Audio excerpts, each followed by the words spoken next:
Kesentuhan ibu-ibu hendak ku sampaikan kayak pacarnya, supaya laki setia lawan pian. Kada hendak babini itu hanya pikiran, tiga macam ini harus pian lakukan. Yang pertama dan harus diutamakan, lawan nang sabuting pian harus pemberian. Pelayanan di Kelambu harus dimaksimalkan, harus rajin minum jamu-jamuan. Kalau perlu ditambah madu, dua hintalo itu dicampurakan, supaya tiap bertempur nang kayak orang bujang.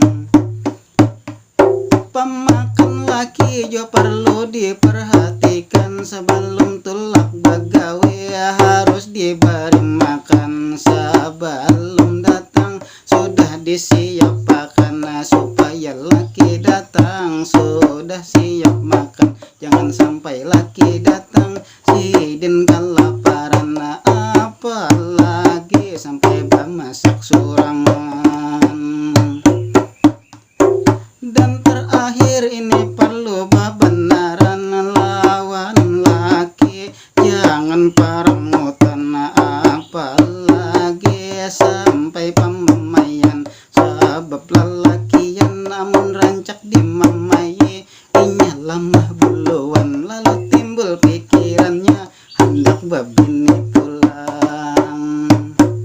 Aman tiga syarat ini sudah pian lakukan, tapi laki pian tetap aja hendak babini pulang. Maka pian harus tabah menerima kenyataan, berarti pian ada